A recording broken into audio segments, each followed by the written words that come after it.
akan menjabarkan beberapa topik.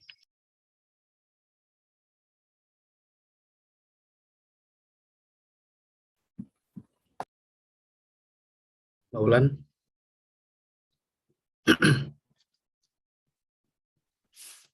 Sepertinya Mbak Ulan keluar, Pak. Sebentar, Pak. Ya, ditunggu. Ya, mungkin masuk lagi.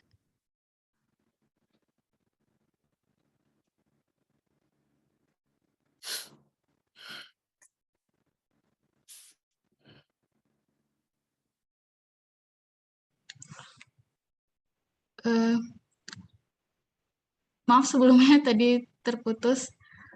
Oke, saya akan menyebutkan beberapa topik bahasan yang akan dibahas yang kali ini. Saya sendiri nanti akan membahas ke dalam 5 topik bahasan. Yang pertama itu adalah definisi dari kepemilikan dalam Islam itu sendiri. Yang kedua ada konsep dasar kepemilikan dalam Islam. Terus yang ketiga itu ada unsur-unsur kepemilikan dalam Islam. Selanjutnya yang keempat ada sebab-sebab kepemilikan dalam Islam itu apa saja. Terus yang kelima ada macam-macam kepemilikan dalam Islam. Baik, langsung saja kita bahas. Boleh selanjutnya, Mas? Oke, nah adapun biasanya yang mendasari tentang konsep kepemilikan dalam Islam itu adalah Quran Surat Al-Ma'idah ayat 120 yang artinya kepunyaan Allah lah segala kerajaan di langit dan apa yang ada di bumi dan apa yang ada di dalamnya. Dan dia maha kuasa atas segala sesuatu. Quran Surat Al-Ma'idah ayat 120. Oke, selanjutnya saya akan membahas tentang kepemilikan itu sendiri. Kepemilikan dari segi Islam tentunya. Yang pertama secara etimologi, bahwasannya kepemilikan atau al-milk berasal dari bahasa Arab, dari akar kata malaka yang artinya penguasaan terhadap sesuatu. Selanjutnya secara terminologi, hak milik ialah suatu kehususan terhadap suatu harta yang menghalangi orang lain dari harta tersebut. Pemiliknya bebas melakukan tasyaruf kecuali ada halangan yang syar'i.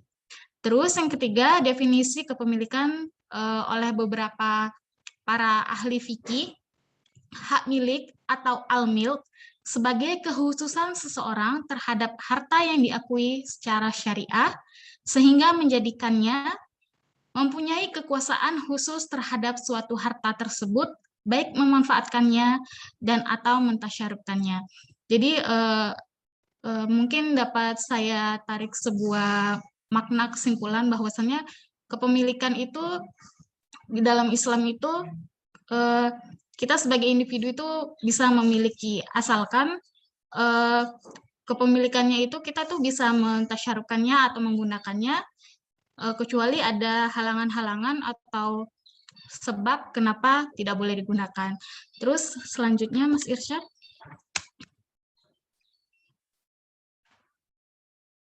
Selanjutnya adalah konsep dasar kepemilikan dalam Islam.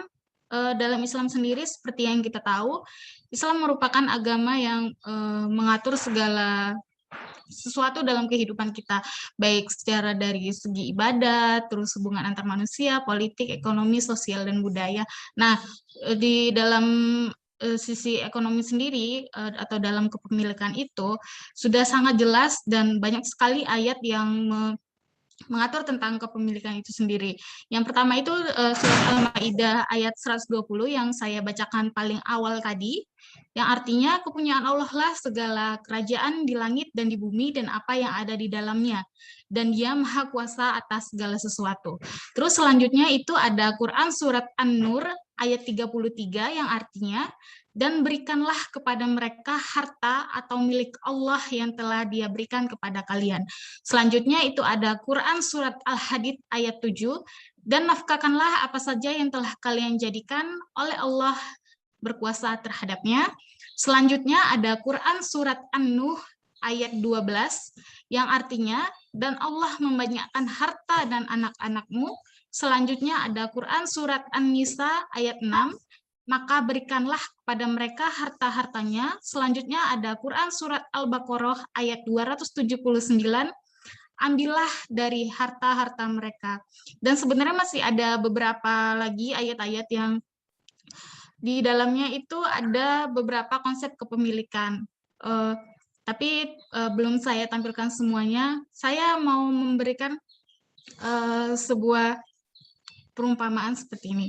Kalau di dalam Islam itu kan tadi disebutkan bahwasannya Islam telah mengatur segala lini kehidupan.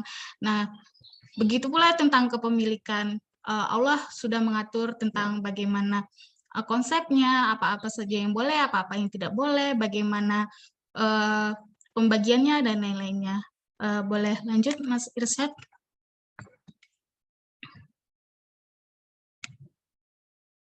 Nah, yang pertama itu akan kita bahas tentang pembagian unsur kepemilikan. Seperti yang saya sebutkan tadi, Islam itu walaupun kita sebagai umat muslim percaya bahwasannya segala sesuatu yang ada di muka bumi adalah kepemilikan Allah, dan kita sebagai umat atau hamba hanyalah menerima titipan, di mana titipan itu nanti yang kelak akan kita pertanggungjawabkan di akhirat. Nah, dalam Islam sendiri Islam mengakui adanya kepemilikan individu, kepemilikan umum, dan kepemilikan negara, dan juga nanti akan ada pembagian-pembagiannya, terus apa saja yang termasuk ke dalamnya, seperti itu. Yang pertama itu adalah tentang kepemilikan individu. Kecenderungan pada kesenangan adalah fitrah manusia. Allah menghiasi pada diri manusia kecintaan terhadap wanita, anak-anak, harta, dan benda, sebagaimana Allah suratkan dalam Al-Quran, Quran Surat Ali Imran ayat 14 yang artinya, dijadikanlah terasa indah dalam pandangan manusia cinta terhadap apa yang diinginkan berupa perempuan, anak-anak, harta benda yang bertumpuk, dan dalam bentuk emas dan perak, kuda pilihan, hewan ternak, dan sawah ladang. Itulah kesenangan hidup di dunia, dan di sisi Allah lah tempat kembalinya yang baik. Dalam ayat di atas, sangat jelas bahwa Allah menjelaskan kecenderungan manusia terhadap kesenangan adalah fitrah manusia. Oleh karena itu, manusia terdorong untuk memperolehnya dan berusaha untuk mendapatkannya.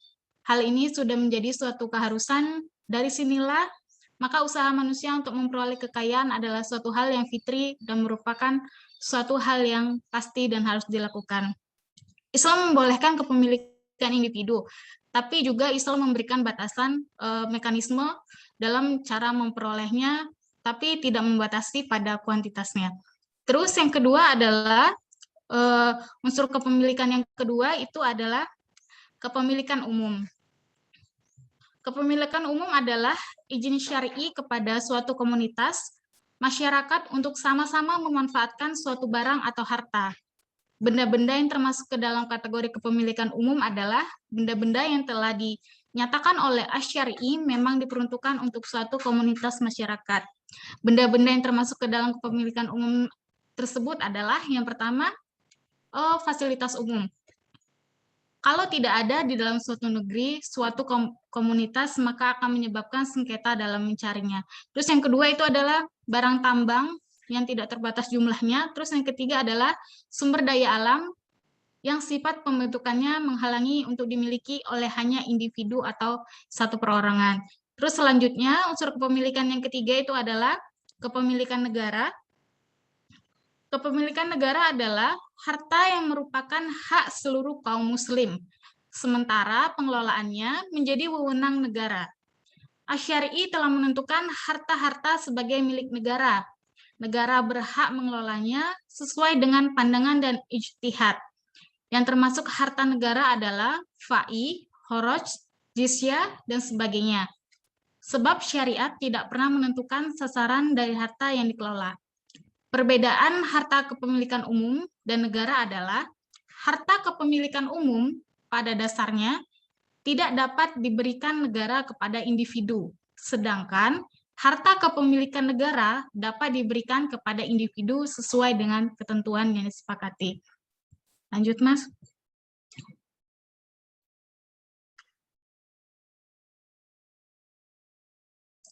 Terus selanjutnya itu ada sebab-sebab kepemilikan. Harta atau al-mal adalah apa saja yang bisa menjadi kekayaan, apapun bentuknya. Sedang yang dimaksud dengan sebab kepemilikan, sebab at-tamaluk adalah sebab yang bisa menjadikan seseorang memiliki harta yang sebelumnya bukan menjadi miliknya. Adapun sebab-sebab pengembangan kepemilikan adalah perbanyakkan kuantitas harta yang sudah dimiliki. Nah, di sini saya akan membahas tentang beberapa sebab kepemilikan. Di sini ada 4, yang itu bekerja. Bekerja itu maknanya luas ya. Allah telah menentukan bentuk-bentuk kerja dan jenisnya yang layak untuk dikerjakan sebagai sebab kepemilikan. Ada banyak sekali contoh pekerjaan yang diperbolehkan di dalam Islam dan ada beberapa yang tidak diperbolehkan. Nah, batasan yang diberikan kepada kita, hamba Allah, untuk memperoleh kekayaan, disitulah nanti yang akan membedakan dengan beberapa konsep kepemilikan dari sistem ekonomi yang lain nanti yang akan dibahas oleh Mas Irsyad. Itu kita membahas juga tentang ekonomi kapitalis dan juga sosialis. Nah, kalau beberapa pekerjaan yang dibolehkan dalam Islam itu, yang pertama itu adalah menghidupkan tanah mati, ihya al-mawat. Tanah mati adalah tanah yang tidak ada pemiliknya dan sudah tidak dimanfaatkan lagi oleh seorang pun. Yang dimaksud menghidupkannya adalah mengelolanya, menanaminya, atau mendirikan bangunan di atasnya. Oleh karena itu, setiap usaha untuk menghidupi tanah mati adalah telah cukup menjadikan tanah tersebut miliknya. Yang kedua adalah menggali kandungan bumi. Jenis kandungan bumi yang di dalam kategori ini bukan merupakan kebutuhan dasar suatu komoditas masyarakat atau yang disebut rikas. Terus jenis pekerjaan yang lain adalah berburu, yang juga termasuk ke dalam kategori bekerja adalah berburu. Yang termasuk ke dalam berburu yang diperbolehkan dalam Islam adalah berburu segala jenis ikan, mutiara, permata, dan hasil buruan laut lainnya. Begitu juga dengan buruan hewan-hewan darat, udara seperti berburu burung, rusa, dan lain sebagainya. Ketentuan binatang buruan adalah binatang bebas, artinya binatang atau harta tersebut tidak dimiliki oleh orang lain dan merupakan kepemilikan umum. Selanjutnya adalah pekerjaan yang dibolehkan itu adalah maklar, samsara, dan pemandu atau dalalah. Samsar adalah sebutan bagi orang yang bekerja untuk orang lain dengan mendapatkan upah. Sebutan ini juga biasa digunakan bagi orang yang memandu orang lain atau dalal. Selanjutnya, pekerjaan selanjutnya adalah mudorobah. Mudorobah adalah kerjasama antara dua orang atau lebih dalam suatu perdagangan. Modal dari satu pihak, sedang pihak lain memberikan tenaga. Hasil dari keuntungan akan dibagi sesuai kesepakatan. Hasil inilah yang sah untuk dimiliki. Selanjutnya adalah musakot. Musakot adalah segala seseorang menyerahkan kebunnya untuk dikerjakan oleh orang lain, merawat dan mengurus kebun tersebut yang darinya akan mendapat bagi hasil dari hasil panennya. Selanjutnya adalah ijaroh, yang termasuk ke dalam kategorinya yaitu kontrak kerja. Artinya mengontrak tenaga dari para pekerja atau buruh yang bekerja untuk dirinya. Terus sebab kepemilikan yang kedua itu ada warisan. Di antara sebab-sebab kepemilikan adalah warisan. Sifatnya yaitu kepemilikan harta secara turunan, kepemilikan dari orang tua. Akan hal ini Allah telah menjelaskannya dalam hukum-hukum yang sudah sangat jelas.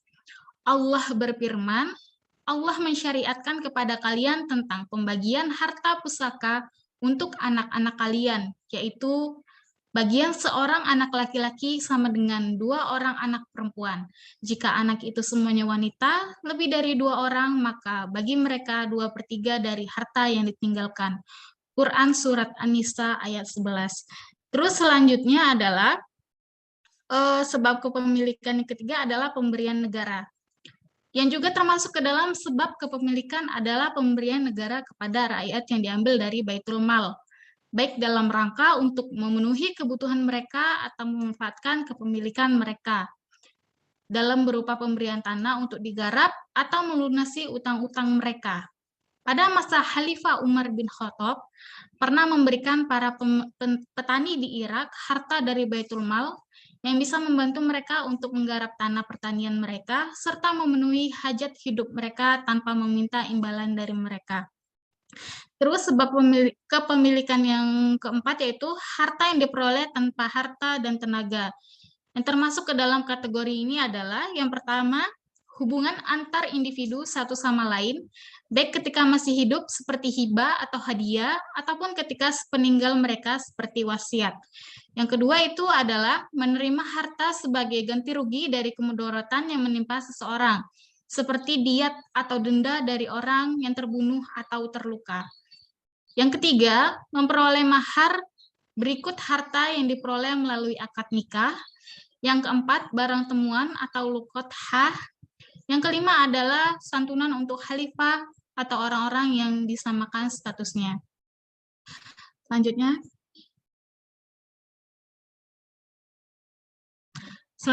adalah tentang macam-macam kepemilikan secara garis besar dibagi atas dua, yaitu al-milk al-tamam, pemilikan sempurna, dan yang kedua adalah al-milk al-nakis, kepemilikan tidak sempurna.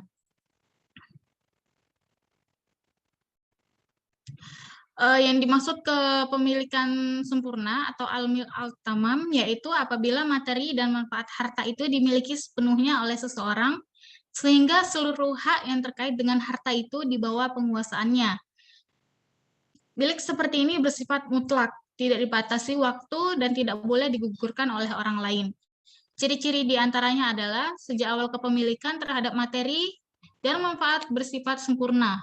Yang kedua, materi dan manfaatnya sudah ada sejak kepemilikan itu, dan yang ketiga, kepemilikannya tidak dibatasi waktu, dan yang keempat, kepemilikannya tidak dapat digugurkan. Yang kedua, yang kepemilikan tidak sempurna,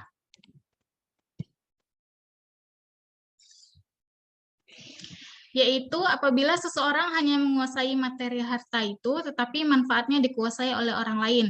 Adapun ciri-cirinya adalah boleh dibatasi waktu, tempat, dan sifatnya. Yang kedua, tidak boleh diwariskan. Yang ketiga adalah orang yang menggunakan manfaatnya wajib mengeluarkan biaya pemeliharaan.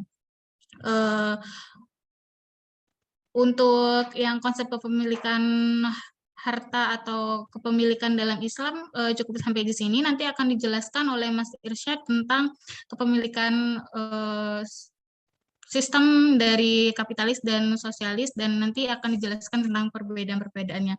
Pada Mas Irsyad, saya persilakan. Baik, terima kasih Mbak Wulan atas penyampaian materi mengenai kepemilikan harta dalam Islam.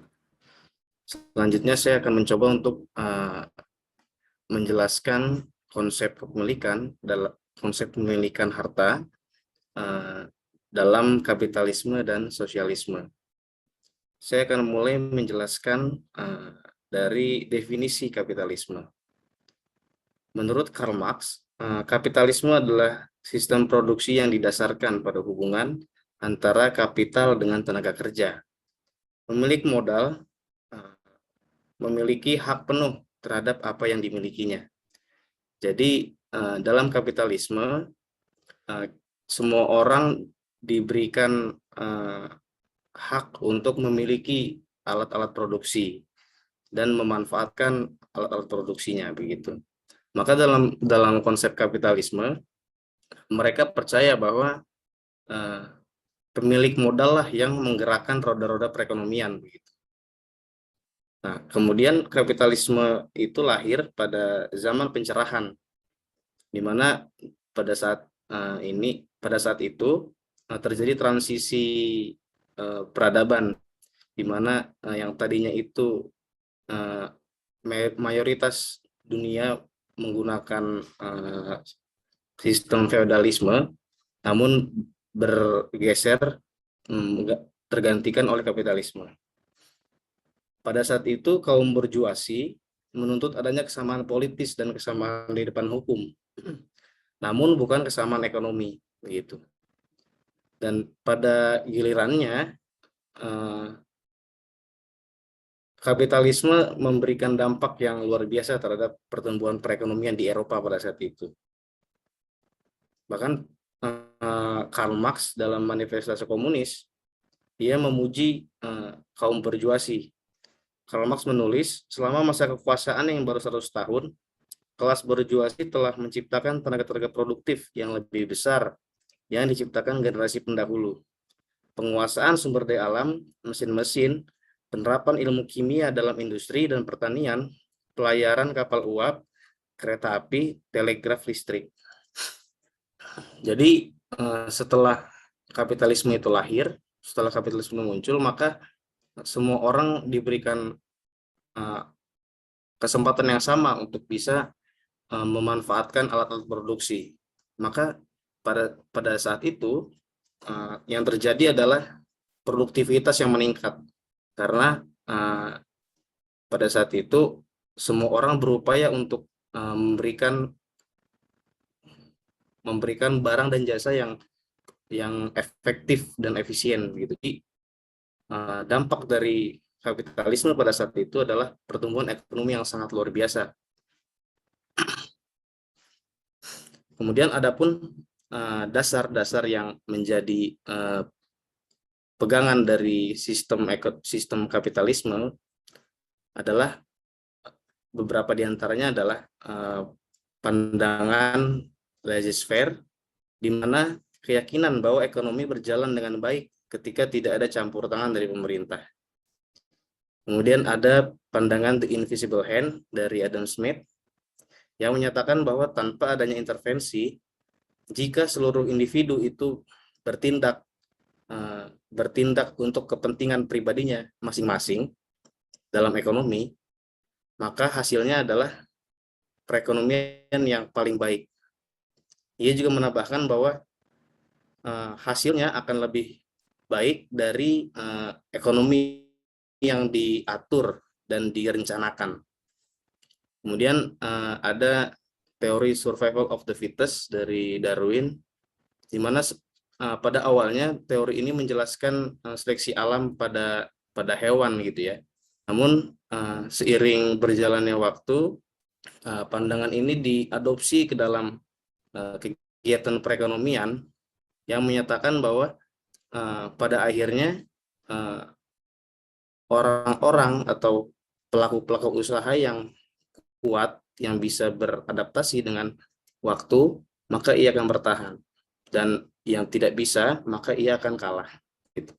Jadi ini adalah beberapa pandangan yang mendasari praktik kapitalisme. Kemudian konsep kepemilikan harta dalam kapitalisme menurut C.B. Macpherson adalah the right of an individual or a corporate entity to exclude other from some use or benefit of something. Jadi menurut Macpherson, kepemilikan individu adalah hak tiap individu atau korporat untuk mengecualikan yang lain dari penggunaan dan pemanfaatan terhadap sesuatu. Kemudian kegunaan dan manfaat dalam barang konsumsi itu identik. Jadi ketika kita menggunakan sesuatu, maka setelah itu kita akan merasakan manfaatnya.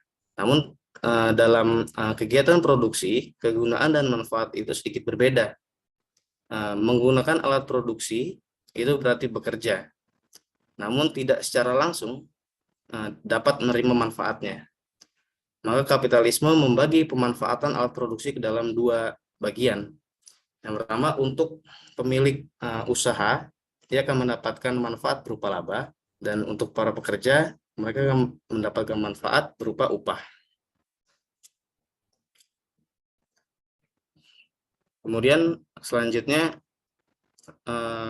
saya akan mencoba menjelaskan sosialisme. Dari definisinya, Robert S. Taylor menjelaskan bahwa sosialisme adalah kepemilikan bersama atas seluruh faktor produksi, kecuali tenaga kerja, di mana tanah dan modal. Jadi ide sosialisme dalam kepemilikan harta adalah kepemilikan bersama. Jadi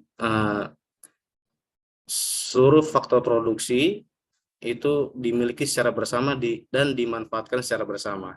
Karena mereka percaya bahwa kepemilikan bersama akan jauh memberikan manfaat dan meniadakan ketidakadilan. Kemudian sebetulnya konsep kepemilikan bersama itu sudah ada jauh dari jauh sebelum apa namanya. Jadi dulu Hermos dan Jambulos pada abad kelima sebelum Masehi, ia membuat cerita fiksi yang mereka beri judul Negara Matahari, di mana segala-galanya termasuk para istri dimiliki bersama. Jadi kepemilikan bersama itu sudah ide yang sudah ada sejak zaman kuno gitu ya. Kemudian seiring berjalannya waktu pada abad pertengahan, teolog gereja berpendapat bahwa pemilikan bersama adalah cara hidup paling baik. Namun motif sosialis pada abad pertengahan ini berkaitan dengan paham religius, di mana untuk menyambut kerajaan Tuhan, orang-orang harus bebas dari keterikatan. Jadi pada zaman gereja pada saat itu, mereka yakin bahwa kepemilikan harta yang melimpah adalah sebuah kemerosotan moral, gitu. Jadi paham sosialis saat itu berkaitan dengan paham religius. Kemudian pandangan sosialisme modern terbentuk antara 1789 permulaan Revolusi Prancis dan 1848 Revolusi Industri. Jadi pada saat kapitalisme itu tumbuh, yang tadinya memberikan manfaat yang baik untuk perekonomian, namun semakin hari para kaum buruh merasakan ketidakadilan, di mana terdapat eksploitasi jam kerja, kemudian ada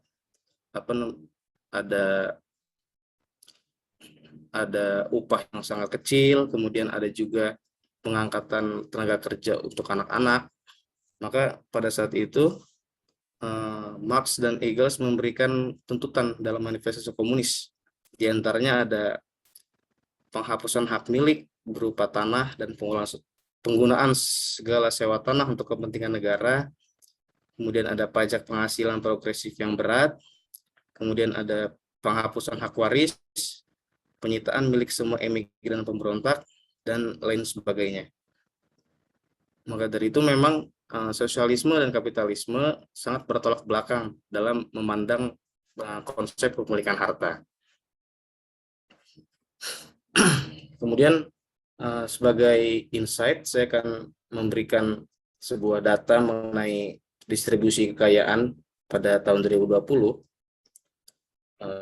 The Global Wealth Pyramid pada tahun 2020 ternyata ada 1,1% orang yang memiliki kekayaan yang lebih dari 1 juta dolar, di mana 1,1% orang ini berjumlah 56 juta, dan kalau kita presentasekan dengan seluruh total kekayaan di dunia, mereka menguasai kurang lebih 45% dari total kekayaan di dunia. Kemudian di sebelah kanan ada total kekayaan menurut negara, di mana ada kurang lebih 15 negara yang menguasai 84,3% dari total kekayaan global. Begitu. Jadi saya bukan ingin meniadakan konsep kepemilikan pribadi dan mendukung sosialisme, namun memang kapitalisme terbukti tidak memiliki mekanisme dalam pendistribusian kekayaan gitu. Jadi dampak yang tidak bisa dihindarkan dari kapitalisme adalah ketimpangan dan ketidakmerataan pendapatan. Yang saya yakini bahwa dalam Islam telah diatur sedemikian rupa yang sudah dijelaskan oleh Mbak Wulan tadi, bahwa ada mekanisme-mekanisme yang diatur dalam Islam mengenai konsep kepemilikan harta. Kemudian yang terakhir, sebagai kesimpulan,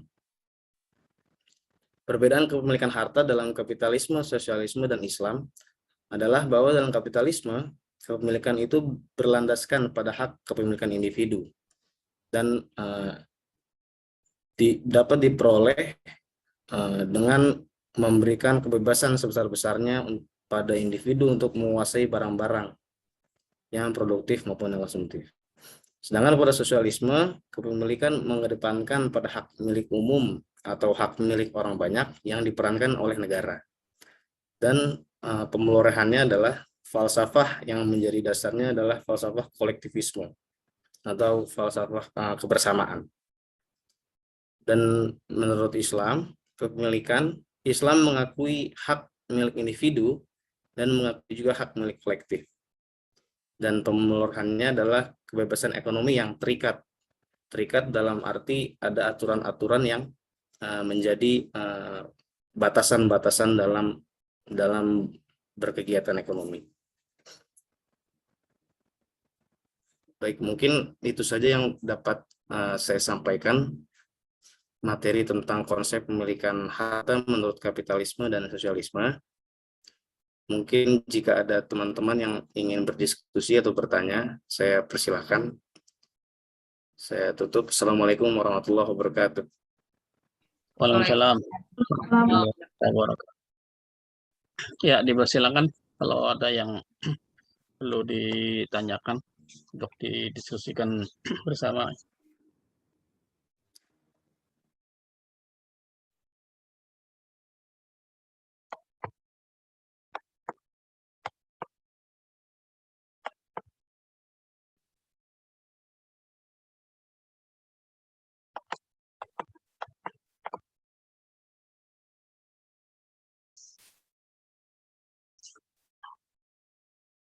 Ada yang memulai? Persilakan.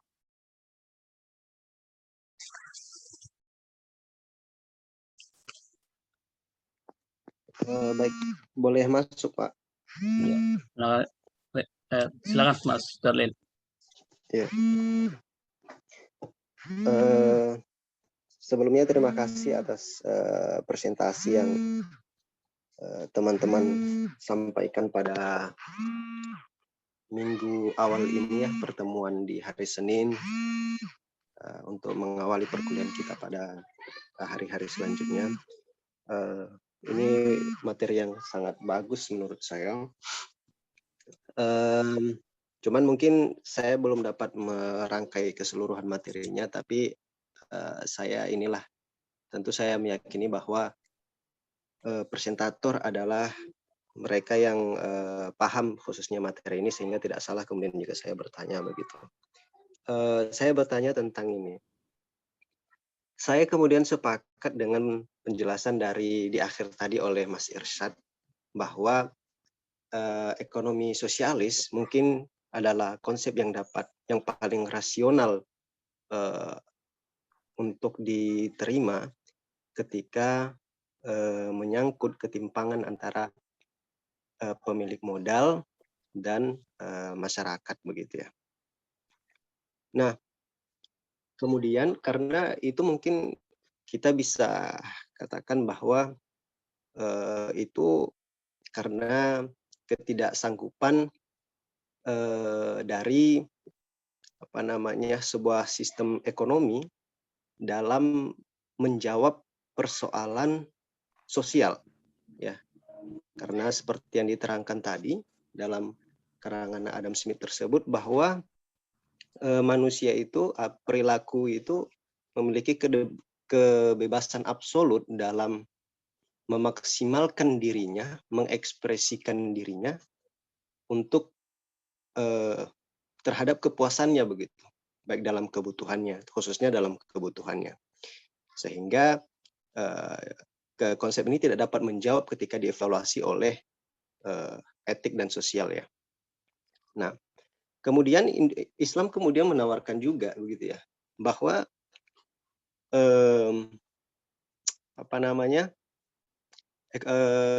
kepemilikan modal itu mendukung kedua-duanya, bahwa Islam tidak menolak seorang individu menguasai dalam artian tidak ada konsep penolakan pada keduanya. Dalam artian Islam memberikan kesempatan seorang untuk menjadi pemilik modal, dan juga di satu sisi dia memedulikan orang lain begitu ya. Seperti konsep kira-kira seperti konsep sosialis, walaupun konsep sosialis itu sangat jelas bahwa itu akan jika dia bersifat ekstrim maka akan menyebabkan kemunduran pada pelaku bisnis karena sangat diintervensi oleh pemerintah ya. Nah, tetapi kalau Islam ini menganut kedua-duanya. Nah, ini kan konsep yang cukup dan menurut saya sangat ideal ya kira-kira ya. Tetapi apakah kenapa kemudian ini tidak dapat diaktualisasikan begitu per hari ini, sementara kita tahu bahwa ini cukup efektif dalam menjawab persoalan masyarakat begitu, menjawab persoalan ketimpangan begitu ya, baik itu dalam sosialis maupun materialis begitu. Kira-kira refleksi dari para presentator, di mana letak miss-nya begitu? Karena kita tahu sendiri, apakah memang Islam ini ideal pada kerangka teoretik, tetapi sangat minim pada aplikatif begitu. Nah, kira-kira gimana? Mungkin ini maksudnya bukan apa, mungkin teman-teman punya pandangan soal ini, karena saya sendiri juga bingung begitu. Kita di ekonomi Islam itu punya konsep yang sangat ideal, tapi kenapa kok sulit untuk diaktualisasikan begitu? Mungkin bisa share dari teman-teman presentator. Gitu Mas, makasih. Baik Mas Darlin, terima kasih banyak.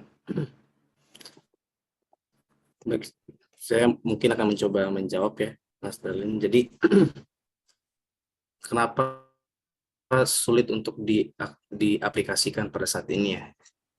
Kalau menurut saya pribadi, sebetulnya kalau kita melihat nilai-nilai yang dibawakan dari dalam Islam, menurut dalam kegiatan ekonomi, sebetulnya saat ini sudah ada beberapa praktik-praktik yang sebetulnya mendukung atau mengarah kepada keadilan dalam Islam sebetulnya, walaupun memang tidak secara syariat sesuai gitu. Saya ambil contoh, misalkan adanya bantuan sosial, kemudian ada juga pengenaan pajak. Sebetulnya kebijakan-kebijakan tersebut adalah bisa dibilang nilai-nilai Islam sebetulnya, karena Islam kita diajarkan bahwa kita harus memedulikan yang lain, kita juga harus memberikan distribusi pendapatan begitu ya. Namun memang kalau secara formal ekonomi Islam mungkin sangat masih susah untuk diterapkan, karena mungkin ada ketegangan politik mungkin ya. Saya juga masih kurang paham. Namun kalau kita lihat nilai-nilainya, terlepas dari konsep yang dipaparkan Mbak Ulan mengenai aturan-aturan dalam bekerja, seperti kalau di Islam kan kita dilarang atau tidak diperbolehkan berusaha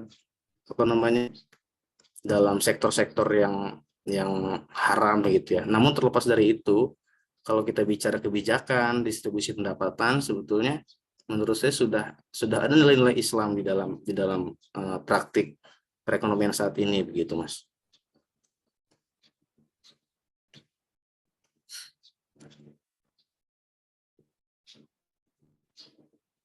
Mungkin kalau Mas Darlin ingin menanggapi silakan, atau teman-teman yang lain ingin menambahkan.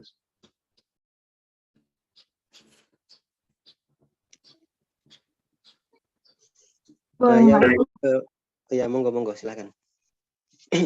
Izin menambahkan sedikit saja. Mungkin kenapa ekonomi Islam itu cenderung sulit ya, bukan sulit, mungkin cenderung lamban untuk diaktualisasikan. Karena saya pernah baca itu menurut Muhammad Iqbal, karena kebanyakan itu ekonomi Islam diterapkannya tidak secara fundamental di ekonominya atau tidak secara fundamental di dasarnya, tetapi lebih banyak pada hal-hal yang berbau keuangan syariah.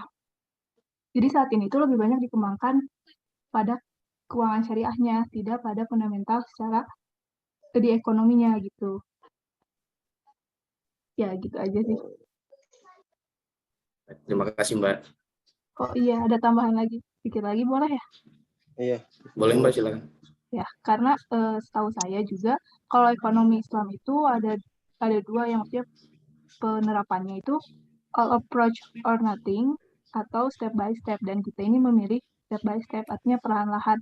Mungkin nggak akan langsung brek gitu diaktualisasikan atau ekonomi Islam itu diserap secara penuh, tapi perlahan seperti apa yang disampaikan oleh Umair Chapra juga ya. Kalau ekonomi Islam itu belum bisa atau harus ada pendekatan dulu, pendekatan dari konvensional, dan tidak bisa langsung blok gitu meskipun emang dasarnya itu adalah ekonomi Islam. Karena apa ya? Karena saat ini juga manusia atau kita ya sebagai manusia masih punya sifat-sifat dasar tentang keserakahan dan keegoisan juga. Nah, bagaimana cara menghasilkan laba dan sebagainya, pasti ada segelintir orang yang selalu menginginkan hal itu. Nah, makanya perlakuan yang tepat dilakukan itu step by step, perlahan-perlahan namun pasti, daripada tidak sama sekali menerapkan ekonomi Islam. Itu, terima kasih. Terima kasih Mbak.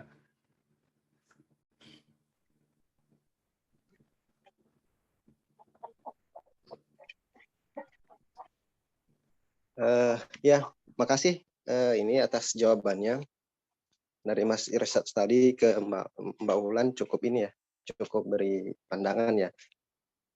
Artinya pada aspek fundamental ya mungkin catatan saya tadi ya. Mungkin kita lebih pada sesuatu yang bersifat sangat operasional, tapi kita mungkin miss pada aspek fundamental pada bagian ekonomi Islam itu sendiri ya. Baik, mungkin cukup ya. Saya rasa ini sudah cukup ini memenuhi pengetahuan saya sedikit. Terima kasih. Baik, terima kasih Mas Darlin.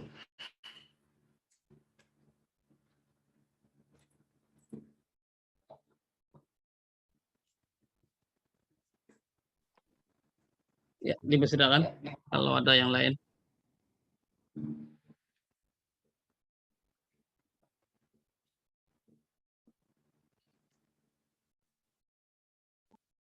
Saya ingin bertanya, apakah boleh?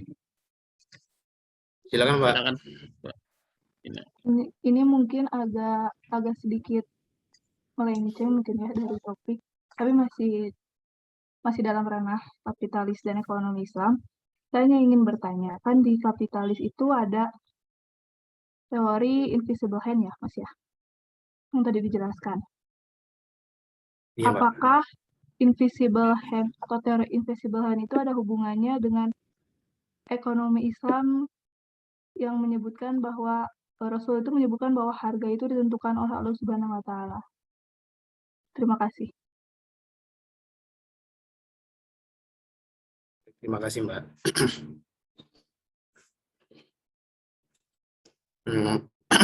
Saya mencoba untuk menjawab ya Mbak. Kalau dalam teori invisible hand kan Adam Smith menyebutkan bahwa ketika tiap individu itu bertindak menurut kepentingan pribadi mereka masing-masing, maka akan tercipta perekonomian yang baik ya.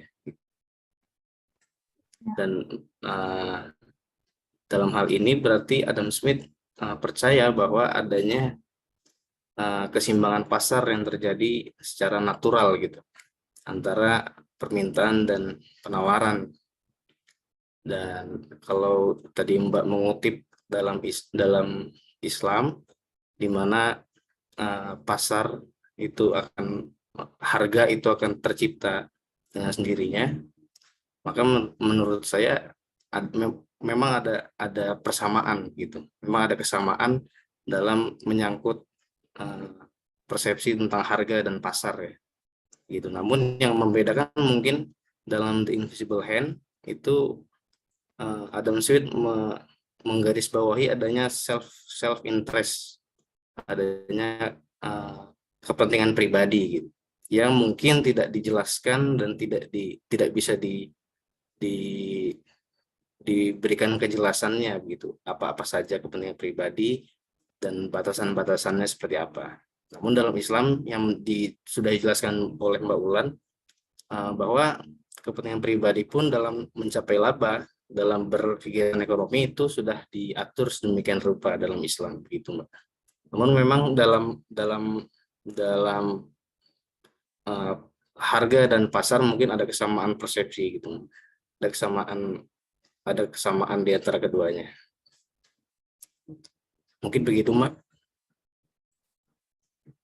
Ya, terima kasih Mas. Ya, sama-sama Mbak.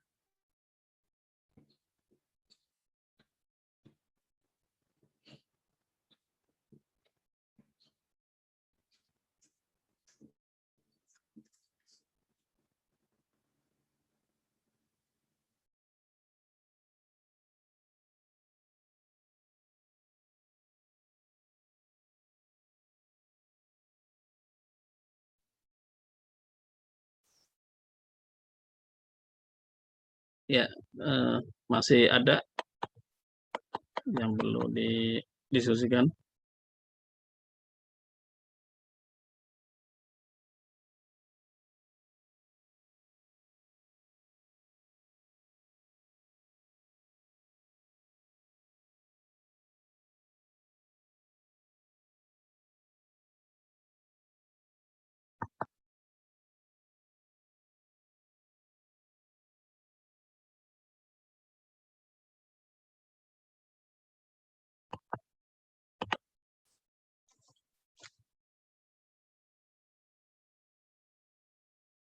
Sudah tidak ada ya. Nanti disusul kalau misalnya ada yang bertanya dipersilakan ya. Jadi saya tadi sudah diterangkan oleh Mas Irsad dan Mbak Wulan ya tentang hak dan kepemilikan dalam Islam, kemudian dikomparasikan dengan sistem ekonomi kapitalisme dan sosialisme. Kalau kita lihat sejarah pemikiran ekonomi Islam sebetulnya ya, dan sebenarnya secara umum biasanya dari Yunani Barat itu kemudian ilmu pengetahuan itu terputus, kemudian langsung ke Eropa lah, orang Barat. Tapi belakangan kan sejarah tidak mungkin ditutupi terus. Jadi ada era yang hilang itu sebetulnya kan masuk ke Islam. Jadi dari Yunani kemudian ke Islam, Islam baru ke Barat. Jadi banyak orang-orang Barat itu sebetulnya belajar dari Arab Islam ya, terutama dari Islam di Spanyol atau Andalusia gitu. Jadi pada masa itu orang-orang Barat banyak belajar di universitas Islam di Granada, di Cordova gitu ya. Dan pemikiran tentang kausalitas itu ya, yang melahirkan atau pengembangan ilmu pengetahuan kan dikembangkan oleh Averroisme. Istilah barat Averroisme kan Ibn Rusisme gitu ya. Rasionalitas Islam juga masuk ke dunia barat. Kedokteran dan astronomi dan yang lain-lain itu sebetulnya kan dari Islam. Jadi ketika Yunani itu kontemplatif sifatnya, kemudian di Islam aplikatif, eksperimental gitu ya. Makanya kan termasuk misalnya matematika. Itu kan majunya ketika di tangan Arab Islam. Misalnya Al-Khawarizmi gitu ya. Ada penemu bilangan 0 gitu. Tadinya kan angkanya Romawi. Romawi itu kan sulit untuk menulis angka yang banyak. 1, 2 Romawi, 3 Romawi gitu ya. 11 Romawi atau 19 Romawi ya 19 berarti berapa itu? X 1 X gitu ya. 9, 19. 10 tambah 9 gitu. Nah, itu kan sulit kalau misalnya menggunakan angka Romawi. Tapi kemudian ada 0, teman-teman orang Arab Islam. Angkanya kemudian menjadi angka Arab. Jadi angka yang sekarang kan istilahnya angka Arab dalam ilmu pengetahuan itu. 1 ya seperti 1 Arab. 2 itu ya 2 Arab yang 2 Arab di rotate left menjadi 2. 3 itu huruf 3 Arab kepalanya saja di rotate left 3. Nah, itu semuanya modifikasi sih, modifikasi. 4 ya mungkin dari 4 itu di rotate left terus dibuang ekornya jadi 4. Tapi ada modifikasi sampai titik jadi 0 gitu ya. Dan itu pun bisa dengan dengan angka seperti itu bisa menghitung sampai tak terhingga, miliaran, triliunan gitu ya. Dan aljabar kan namanya aljabru wa taksim gitu ya. Penambahan dan pembagian gitu. Jadi aljabar. Nah, termasuk sebenarnya kalau kita lihat di sejarah keekonomian Islam ada mata kuliah sejarah keekonomian Islam ada tidak di minat ekonomi ini? Ada kalau tidak salah Pak, sejarah pemikiran Islam. Oh ya, sejarah pemikiran ekonomi Islam ya. Iya. Iya.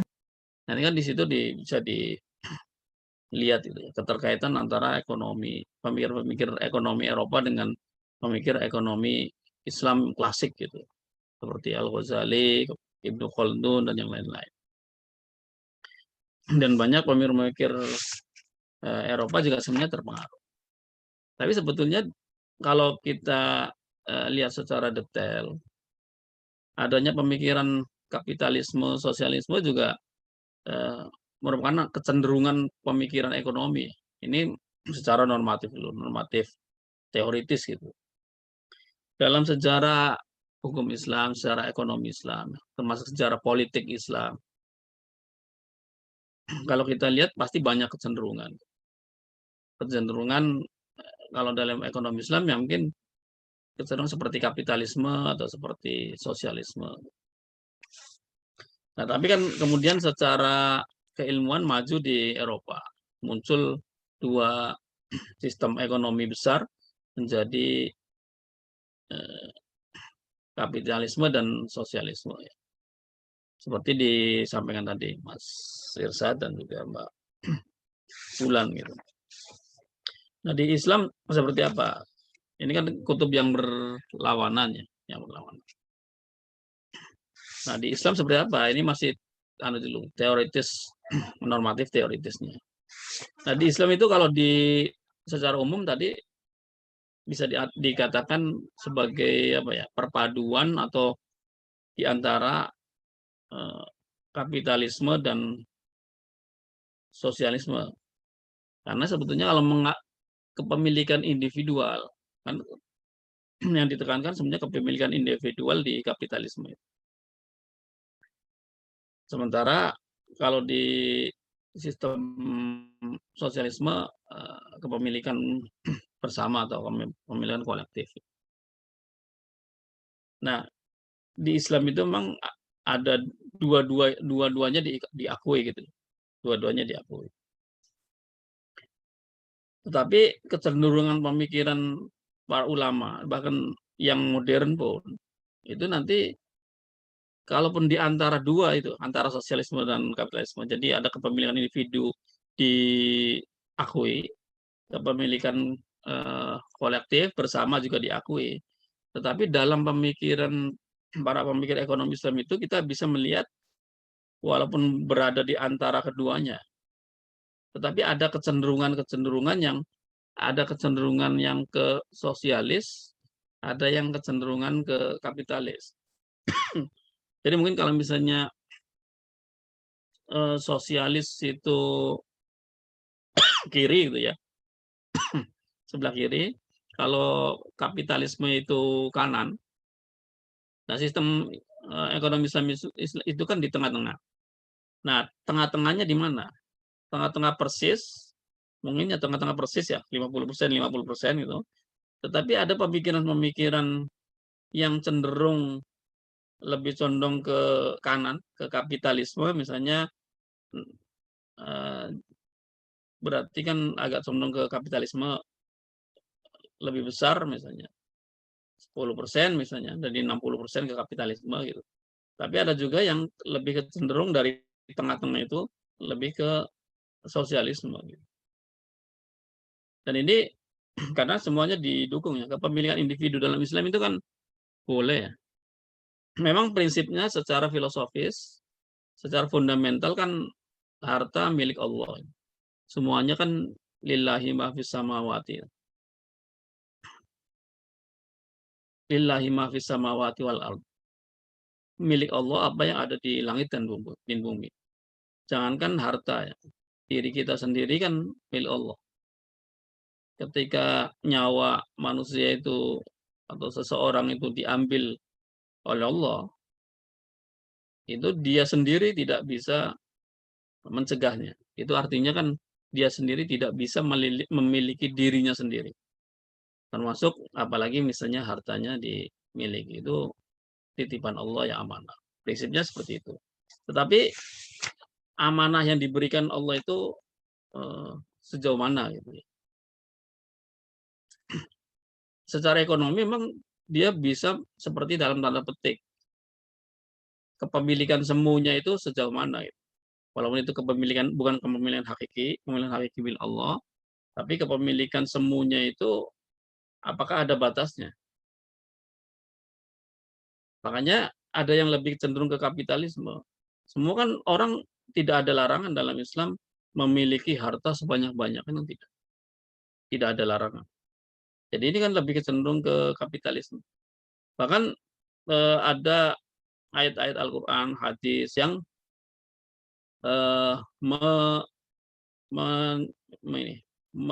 menunjukkan bahwa manusia itu ya didorong untuk beramal sebanyak-banyak. Kalau beramal itu termasuk bekerja ya untuk dunia dan mungkin akhirat, beramal, tetapi dengan keuntungan yang besar. Misalnya ayat tentang pahala ini. Ini kan mempengaruhi kapitalisme menurut sebagian orang yang lebih cenderung atau pemikir yang cenderung ke kapitalisme Islam gitu. Misalnya man jaa bil hasanati falahu asyru amsalihha. Barang siapa mendatangkan suatu kebaikan, satu kebaikan, maka bagi dia 10 kali lipat kebaikan. Ini kan berarti kan memang keuntungan itu penting. Walaupun itu tentang pahala, tetapi ketika diaplikasikan dalam ekonomi, berarti kan cara berpikirnya juga bagaimana mempunyai keuntungan yang banyak. Bahkan masalul ladzina yunfiquna amwalahum kamatsali habbatin anbatat sab'a sanabila fi kulli sumbulatin mi'atu habbah. Jadi kalau misalnya berinfak di jalan Allah itu sama dengan satu benih itu akan memunculkan pohon yang terdiri dari 7 tangkai, dan satu tangkainya itu 100 benih lagi. Jadi 700 kali lipat. Bahkan wallahu yudha'ifu liman yasha. Bahkan Allah akan melipat gandakannya lebih dari itu. Nah ini amal atau perbuatan atau misalnya proses produksi itu akan melahirkan banyak keuntungan gitu. Jadi sebetulnya kan kepemilikan yang banyak tidak masalah. Walaupun kan kemudian harus dibatasi ketika ketika mencapai 1 nisab, maka harus ditasarrufkan zakatnya. Zakatnya tidak terlalu banyak sebetulnya, kan 2,5% kalau zakat harta. Kalau misalnya pertanian ya yang tumbuh sendiri, filosofinya sebenarnya tumbuh sendiri ya, tumbuh sendiri atau dengan biaya itu 5% 2 kali lipat atau 10% 4 kali lipat ya dari 2,5%. Bahkan kalau misalnya tambang itu bisa atau rikas ya, temuan barang berharga bisa 20% zakatnya. Tapi kan selebihnya dari zakat kan boleh dimiliki. Cara berpikirnya para ulama kan itu yang zakat yang wajib, sedekah wajib. Kalau yang sedekah sunnah, infak, itu kan tidak wajib. Jadi kan lebih cenderung apa memang Islam lebih cenderung ke kapitalisme. Walaupun tadi ada sisi sosialnya juga mentasarufkan, tapi kan cuma 20%, paling banyak itu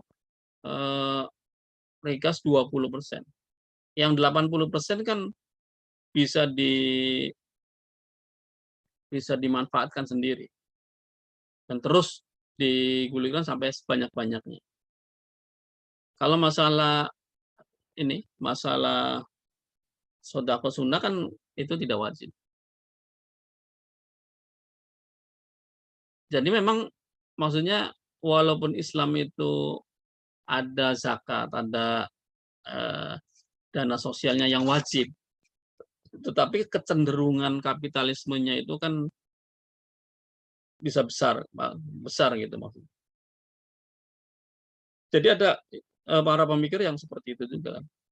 Kita kan biasanya juga mungkin lebih berpikir kapitalis, kebanyakan orang Muslim mungkin berpikir seperti itu. Kita bisa mengumpulkan sebanyak-banyaknya harta dan kita wajib cuma zakat. Selebih itu kan tidak wajib. Masalah tergantung kita mau sedekah wajib, sedekah sunnah atau tidak, infak atau tidak. Itu kan tidak harus. Berarti kan dalam Islam walaupun dua-duanya mengatur kepemilikan individu, kepemilikan bersama, tapi kan kepemilikannya cuma sedikit, yaitu zakat itu. Berarti walaupun di tengah-tengah antara kapitalisme dan sosialisme, itu apakah memang kecenderungannya kapitalisme? Karena kalau kita lihat mungkin nanti di sejarah ekonomi Islam kan ada pemikir ya, seperti itu. Tapi juga sebaliknya ya. Sebaliknya ada juga yang mengatakan bahwa Islam itu ya di antara kapitalisme dan sosialisme, tetapi lebih cenderung ke sosialisme. Misalnya ada ayat yas'alunaka madza yunfiqun. Para sahabat bertanya kepadamu, wahai Muhammad, madza yunfiqun, apa yang harus diinfak?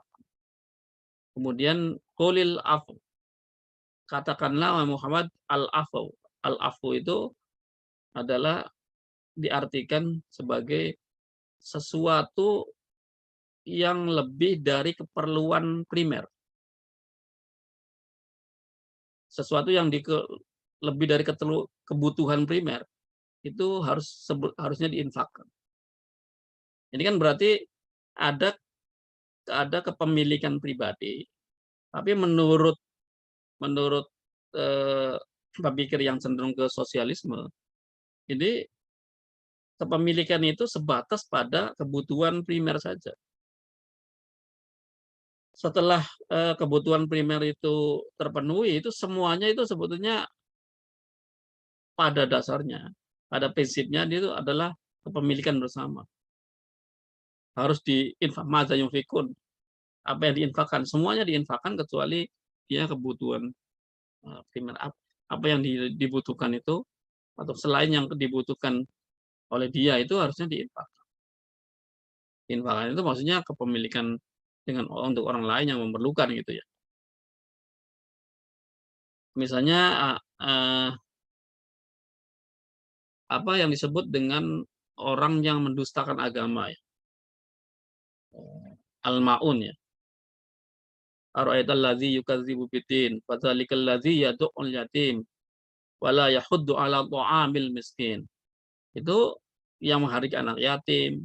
Kalau selama ada anak yatim kemudian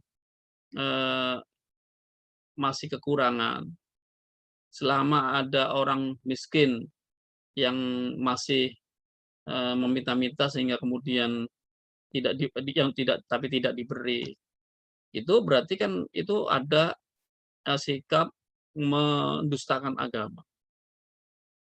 Dan kenyataannya ini harusnya dilihat aplikasinya gitu ya.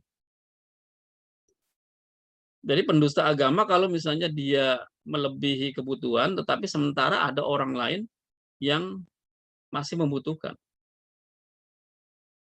Ini artinya tadi sama dengan ayat tadi, ya harus diinfakkan selain kebutuhan dia, supaya orang lain, kebutuhan orang lain itu juga terpenuhi.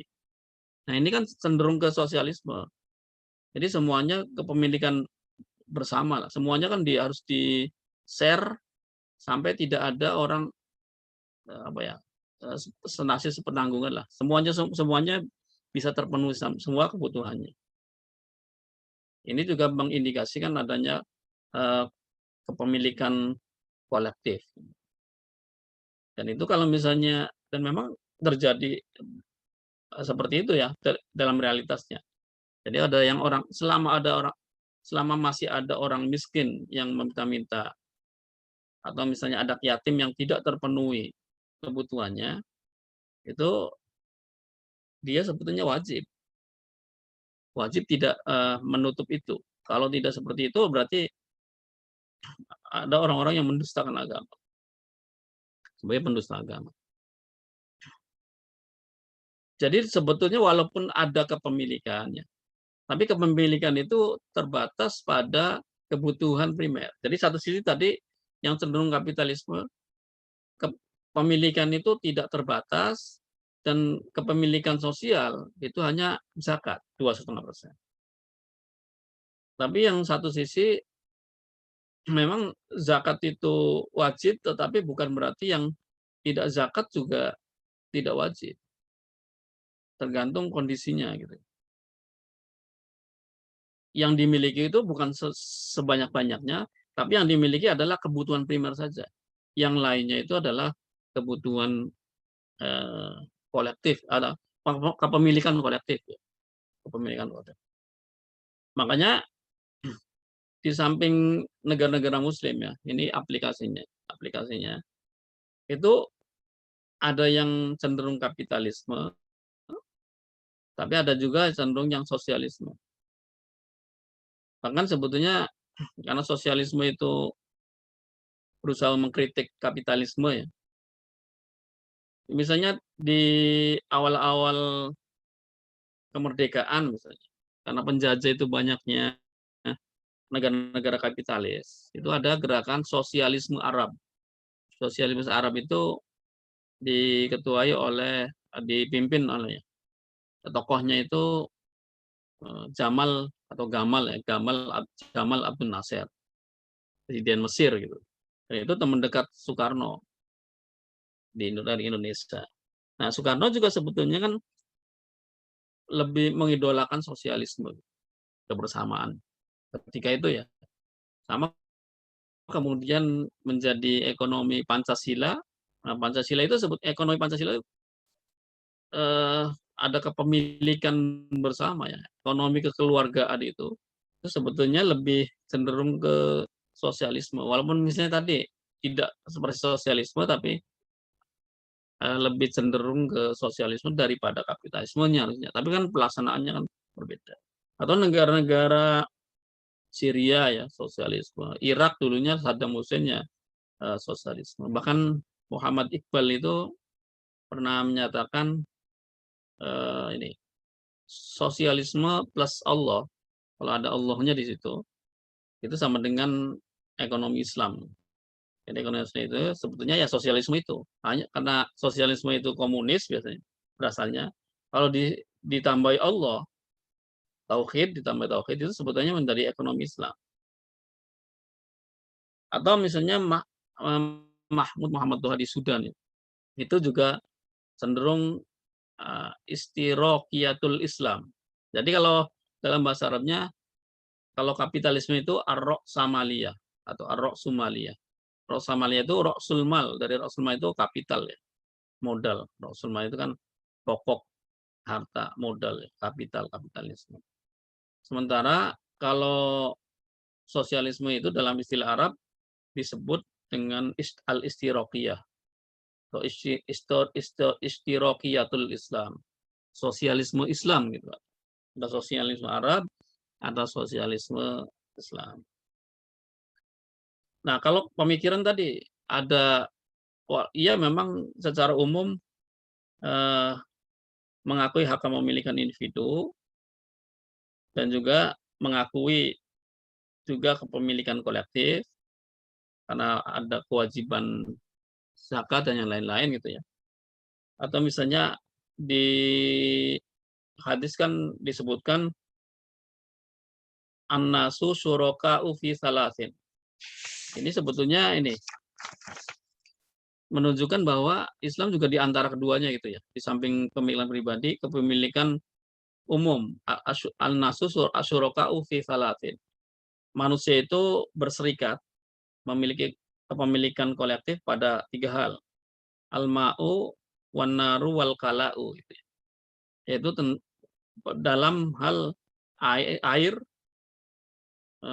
al-mal, an-nar itu api, al-kala'u itu rumput. Ini maksudnya air itu sebetulnya kepemilikan bersama. Tidak bisa ada yang mengklaim memiliki air. Jadi kalaupun konsepnya itu ada air yang dijual, itu ya tidak boleh mahal-mahal harusnya. Air termasuk misalnya air itu kan sekarang air mineral dijual juga. Tetapi itu harusnya kalau misalnya ada harganya itu karena proses produksinya saja. Airnya saja itu sebetulnya memilikan bersama. Kemudian anar, api. Api itu ya gas dan listrik gitu ya. Ini juga sebetulnya kepemilikan bersama. Ya yang batu bara termasuknya harusnya. Nah, ini kepemilikan bersama. Bahan bakar minyak ya, minyak dan gas lah. Itu disebut api. Mungkin termasuk ya listrik itu. Nah, ini harusnya tidak boleh mahal-mahal. Ketika tarifnya mahal, ada keuntungan banyak di situ, berarti menyalahi hadis ini. Karena masalah minyak, gas, listrik itu harusnya ya, dan disebut dalam hadis itu nar atau api, itu kepemilikan semua orang. Dan juga al-kala ini ya hutan. Nah, hutan itu ya milik bersama, biasanya milik negara. Nah, ini kebutuhan orang banyak itu ya memang kalau di ekonomi Pancasila mungkin dikuasai oleh negara untuk kemakmuran rakyat yang sebesar-besarnya gitu. Jadi rakyat tidak bisa dibebani dengan kebutuhan orang banyak seperti listrik ya, minyak, gas, kemudian juga air gitu. Termasuk kaitannya dengan perkebunan atau hutan lah. Nah, ini mungkin mendukung yang kecenderungannya, bukan sosialisme Islam, tapi kecenderungan sosialis dalam Islam. Makanya kalau kita lihat buku-buku ekonomi kontemporer, sejarah ekonomi kontemporer ya, sebelum era modern ya, modern bukan kontemporer sekarang, itu kebanyakan istilahnya itu bukan roksamaliyatul Islam, tapi malah istirokiyatul Islam, sosialisme Islam. Gitu. Kalau roksamaliyah itu jarang dinisbatkan kepada Islam. Ini saya kira memang karena wajar orang dunia Islam itu mengkritik, mengkanter dunia Barat penjajah yang kapitalis gitu ya. Yang kemudian mengidolakan yang sosialis. Tapi secara normatif teoritis sebetulnya Islam di antara keduanya ya. Tetapi ada yang kecenderungan sosialisme dalam pemikir-pemikir Islam itu. Pemikir-pemikir ekonomi Islam, ada yang kecenderungan kapitalisme. Makanya ada misalnya Muhammad Sahrur ya, walaupun tidak secara eksplisit sosialisme, yaitu kan orang Syria satu yang pendapatnya kontroversial itu Muhammad Sahrur itu, yang masalah milkul yamin, kalau tanya lain-lain ya, kalau pernah dengar ya. Ada disertasi yang di UIN itu yang kontroversial tentang konsep milkul yaminnya Muhammad Sahrur gitu ya. Ini Muhammad Sahrur itu orang Syria, kemudian sekarang baru meninggal ya mungkin ya. Tahun lalu apa tahun sekarang. Dia orang Syria. Syria sendiri sebetulnya pemerintahnya kan sosialisme. Kemudian kuliahnya juga pernah kuliah di Rusia juga. Dekat dengan hubungan dengan Rusia. Dia itu berpendapat bahwa zakat itu sebetulnya yang 2,5% atau 5% atau 10% bahkan 20% itu adalah batas minimal. Dia kan mengemukakan teori hudud, nazariyatul hudud, teori limit ya. Dalam hukum, dalam Islam itu, dalam hukum Islam itu ada batasan-batasan dalam Al-Quran. Ada batasan maksimal, ada batasan minimal. Misalnya pencuri dipotong tangan, wasariku faktou aidiyahuma. Hukuman potong tangan itu sebetulnya maksimal dalam Al-Quran. Minimalnya berapa terserah, tergantung kondisi masyarakatnya. Jadi kalau pencuri tidak harus dipotong tangan, maksimal potong tangan. Kalau di bawah potong tangan ya boleh. Karena ayat Al-Qur'annya antara lain argumennya dia mengatakan wa may yata'adda hududallah, barang siapa melampaui hududallah, batasan-batasan Allah. Jadi jamak ya, plural. Bukan haddallah, batasan Allah, tapi hududallah, batasan-batasan Allah. Karena ini jamak, batasan-batasan Allah berarti adanya maksimal ada minimal. Misalnya yang diharamkan dinikahi misalnya, mahram itu kan turimat alaikum ummahatukum wa banatukum wa akhwatukum dan seterusnya. Yang diharamkan dinikahi oleh kamu laki-laki muslim itu adalah ibumu, anak-anakmu, saudara-saudara perempuanmu dan seterusnya. Anak-anak dirimu yang ibunya sudah kumpul gitu ya. Ini ayat-ayat itu bukan berarti itu ayat yang minimal. Ada batasan minimal yang tidak boleh dinikahi. Ada orang-orang yang lain yang tidak boleh dinikahi. Misalnya apa? Misalnya karena yang mau dinikahi itu mengidap penyakit AIDS misalnya. Berarti kan haram dinikahi. Itu berarti ada tambahan, tidak masalah. Nah, itu minimal. Nah, ada ayat-ayat yang maksimal tadi. Potong tangan iya dalam hukum Islam itu potong tangan. Tapi itu maksimal. Minimalnya ya terserah. Ada yang di penjara, ada yang dicambuk, atau kalau sudah agak keterlaluan dipotong jarinya ya silahkan gitu misalnya. Tergantung pemerintah. Tapi maksimal dipotong tangan. Nah, zakat itu wajib itu adalah minimal 2,5%. Ketika pemerintah melihat penting untuk zakat dinaikkan itu tidak masalah. Yang penting lebih dari yang penting minimal 2,5%. 3% tidak bisa, 2-25%, 30% pun bisa. Atau bahkan 50%-nya. Itu tidak menyalahi batasan Allah dalam Al-Qur'an. Itu karena batasan minimal. Ini kan cenderung ke sosialisme juga untuk mengurangi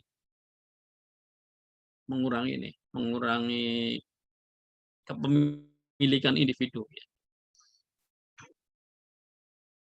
Jadi sebetulnya kalau dalam Islam, kalau menurut saya sendiri fleksibel ya, secara teoritis, dan apalagi kalau misalnya dilihat secara praksisnya. Gitu. Di Islam sendiri sekarang karena kecenderungan kapitalisme ya sebetulnya dalam praktek ini ya. Dalam prakteknya itu kan banyak sekali juga orang-orang Islam yang kaya-kaya. Orang-orang kaya yang Islam yang paling kaya di dunia itu orang-orang itu banyak juga orang Islam. Orang-orang misalnya di Timur Tengah banyak. Sultan Brunei itu kan termasuk orang yang paling kaya juga gitu.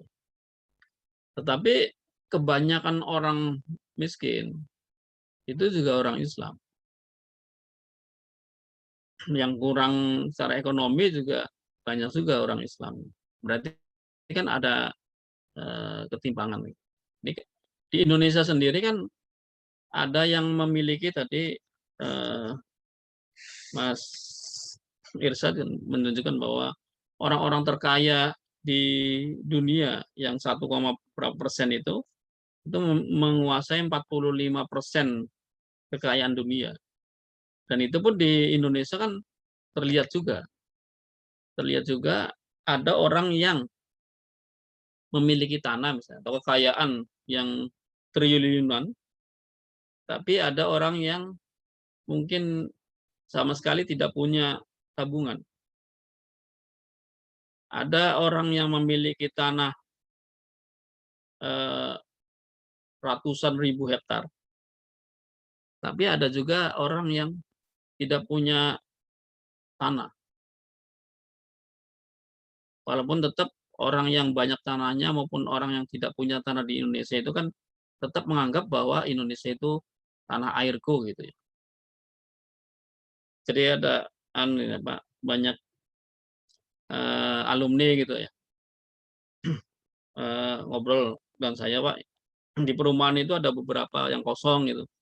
Nah, ini orangnya kemana? Atau karena punya rumah lagi jadi mau dikontrakan belum ada. Atau ada juga yang karena punya rumah, beberapa rumah, satu rumahnya ditinggal begitu saja. Gitu. Wah, ini saya sendiri kan sudah nikah, punya anak, walaupun masih kecil, saya masih nyari-nyari kontrak. Belum punya tanah. Gitu. Jadi banyak yang malah punya rumah dibiarkan. Saya kira tidak hanya di Jogja ya, di berbagai wilayah seperti itu. Tapi satu sisi ada beberapa orang yang malah tidak punya rumah. Nah, Islam itu sebetulnya kan fleksibel. Hukumnya kemarin pernah saya jelaskan sepintas ya. Jadi kalau hukum taklifi itu kan di samping hukum taklifi ada hukum wad'i. Ada hukum yang mempengaruhi, kondisi yang mempengaruhi. Sehingga hukum itu walaupun wajib ya. Itu kalau misalnya ada sesuatu yang mempengaruhi itu menjadi berubah hukumnya dari hukum asal. Makanya ada Islam dalam hukum wad'i itu ada azimah, ada rukhsah. Azimah itu hukum asal, rukhsah itu ada keringanan gitu ya, ada rukhsah. Misalnya zuhur 4 rakaat dan waktunya beda dengan asar. Ketika sedang safar bepergian, itu zuhur bisa dikosor jadi cuma 2 rakaat. Asar juga bahkan bisa digabung zuhur dan asar. Dua-duanya bisa dikosor juga, dikurangi menjadi 2-2. Zuhur 2 rakaat, asar 2 rakaat, bahkan pelaksanaannya digabung. So, bisa jama takdim di waktunya zuhur maupun di jama takhir waktunya asar. Puasa itu kan wajib, kutiba alaikumusiyam. Puasa itu wajib. Tapi kan kalau orang yang tidak mampu, wa'aladzina yutiqunahu fidyatun ta'amu miskin. Kalau misalnya orang yang tidak mampu puasa, berat puasanya, misalnya orang tua, ya, orang yang hamil, atau misalnya sebab-sebab yang lain, ya. Dan kalau misalnya memang orang tua ya, karena tua, yang sekarang saja misalnya tahun ini misalnya Ramadan tidak bisa puasa, ya fidyah saja, memberikan makan miskin gitu. 1 hari 1 mud itu ya. Karena kalau tahun ini saja sudah payah, apalagi tahun depannya umurnya nambah gitu. Beda kalau misalnya safar dan yang lain-lain kan iddatun min ayyamin ukhra, diganti pada hari lain. Kalau wa'alladzina yutiqunahu yang payah melakukan puasa itu biasanya orang tua, tahun ini saja biasanya payah apalagi tahun depannya. Umumnya ya pasti lebih payah. Makanya fidyah saja gitu. Nah, jadi ada keringanan-keringanan yang ada kondisi-kondisi tertentu yang menyebabkan perubahan hukum asal. Ya. Nah, saya kira sama juga dan itu artinya fleksibel ya, fleksibel. Jadi tidak hanya haram, tapi haram itu atau apalagi mubah ya. Mubah itu bisa bergerak ke haram, bisa bergerak ke wajib. Gitu. Misalnya gula ya, gula pasir misalnya. Itu kalau dikonsumsi oleh orang yang mengidap atau memiliki tinggi, itu gula pasir itu bisa haram dimakan oleh dia karena akan mengakibatkan penyakitnya tambah berat. Maka dia tidak boleh makan gula, padahal gula pasir ubah. Sebaliknya, misalnya minuman keras, ada minuman keras, sedang diajak temennya ke diskotik, adanya minumannya mengandung wine semua gitu ya. Kemudian dia tersedak.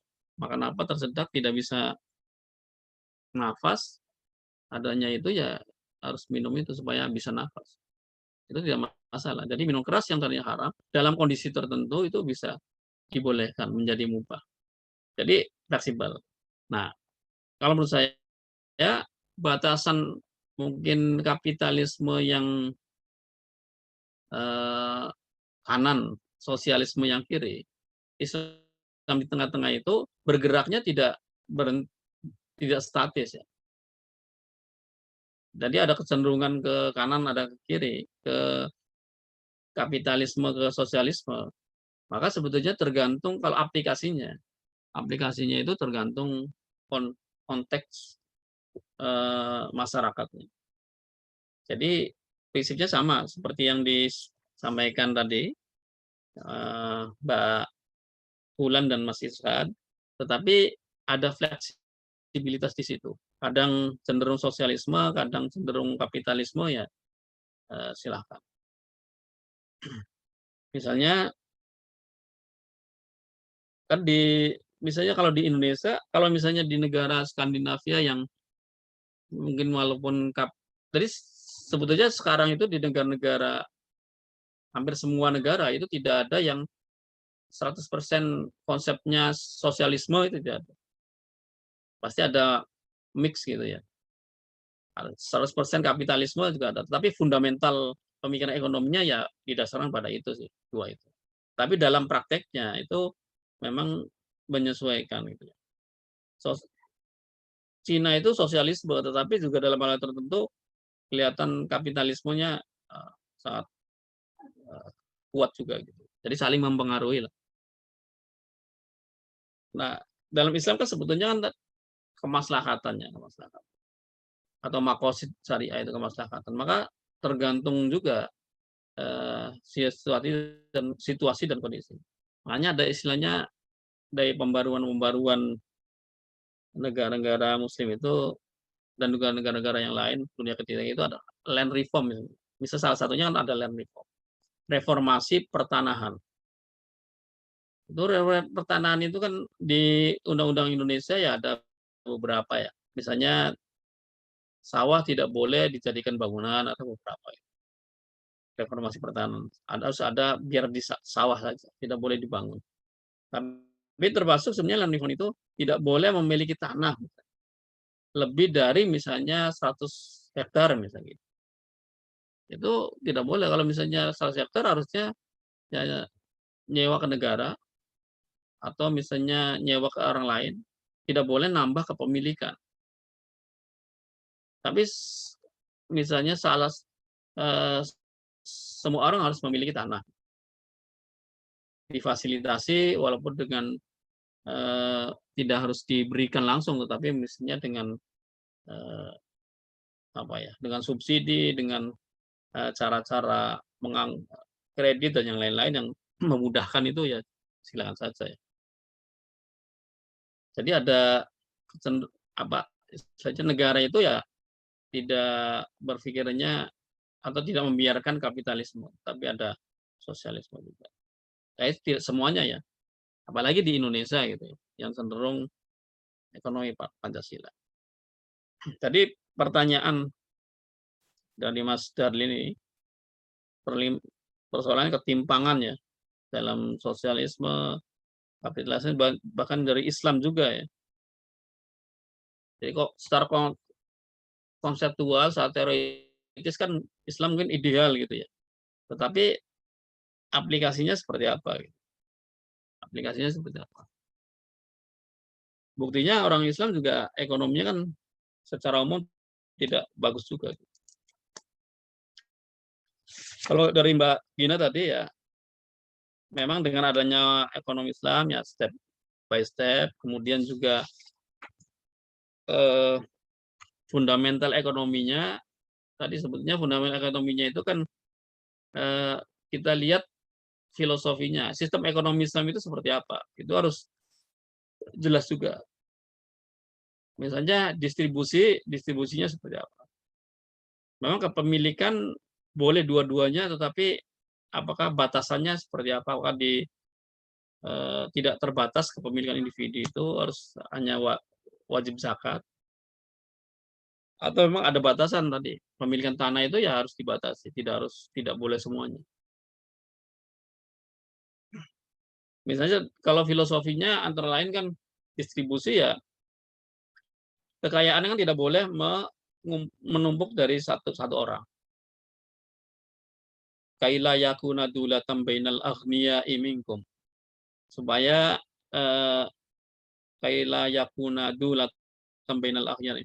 Supaya kekayaan itu tidak berputar pada orang-orang kaya itu saja di antara kamu. Tetapi harus di tu'khadhu min amwali min aghniyaihim wa tu'raddu ala fuqaraihim. Diambil dari orang kaya kemudian didistribusikan kepada orang-orang yang fakir miskin gitu. Jadi kan menghilang atau memperkecil kesenjangan sebetulnya, bukan kesenjangan atau gap antara kaya dan miskin. Kalau misalnya hanya 2,5% itu tidak memperkecil itu ya harus jangan 2,5%. Harusnya seperti itu kalau apa ya? Kalau makosidnya ya, makosid ayat-ayat itu. Tetapi kadang-kadang kan kita berpikirnya kan 2,5% sudah zakat, yang lainnya kan milik pribadi saya. Itu kan kecenderungan kapitalisme masih tinggi pemikirannya seperti itu. Tapi kalau misalnya dengan cara makosid gitu ya, bari kaila yaqudatul tamal abni aminku. Dan juga di ayat Al-Qur'an kalau ditekankan juga, di ayat Al-Qur'an itu tidak ada persentase zakat itu ya. Qul min amwalihim shadaqatan tutahhiruhum wa tuzakkihim biha. Untuk mensucikan mereka sendiri ya. Dan juga dengan zakat itu juga mensucikan secara spiritual juga. Hartanya suci, mensucikan, kemudian jiwanya juga suci. Kenapa? Karena tadi menyadari bahwa sebetulnya ini karunia Allah, amat Allah untuk disampaikan kepada orang yang membutuhkan, orang lain, jadi tasarrufkan saja semuanya. Kebanyakan lah, banyak. Jangan disimpan banyak-banyak. Kalau seperti itu kan nanti tidak terlalu terikat kepada dunia. Sehingga secara spiritual juga ada tazkiyah. Watu zakihim, tutahhirhum, watu zakihim biha. Gitu. Secara spiritual mensucikan. Karena harta itu kan memang biasanya ya kalau kurang terus. Jadi ada istilah kalau uang, kalau harta uang itu kalau banyak itu kurang. Kenapa? Karena ingin terus memperbanyak. Itu kalau pengusaha konglomerat itu, konglomerat yang hartanya ratusan miliar, triliunan itu jangan dikira sudah cukup. Mereka pasti berpikir bagaimana memperbanyak asetnya. Karena sifatnya itu dari kata-kata orang bijak ini sih, bukan hukum ekonomi juga. Kalau uang itu kalau banyak kurang, tapi kalau sedikit itu cukup. Sedikit cukup itu bukan berarti sedikit, tapi kebutuhan cukup juga tidak seperti itu juga. Kadang-kadang sedikit itu kurang juga aplikasinya. Dalam prakteknya kurang, tapi sedikit itu kadang-kadang kita karena uangnya sedikit, maka kita juga menahan diri untuk membeli apa gitu. Berusaha untuk mensukupkan. Jadi kata-kata bijaknya, uang banyak itu kurang, tapi kalau sedikit itu cukup gitu. Karena sifatnya seperti itu. Nah,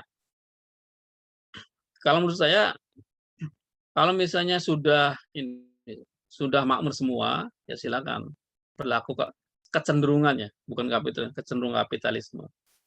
Tapi kalau misalnya masih banyak ada ketimpangan, itu ya diberlakukan kecenderungan sosialisme. Jadi pembatasan kepemilikan individu itu harus ketat dan banyak dibatasi gitu. Itu sampai kesenjangan itu tidak terlalu tinggi. Kalau tidak dibatasi, pasti yang kaya akan semakin kaya. Sementara yang miskin akan tetap miskin.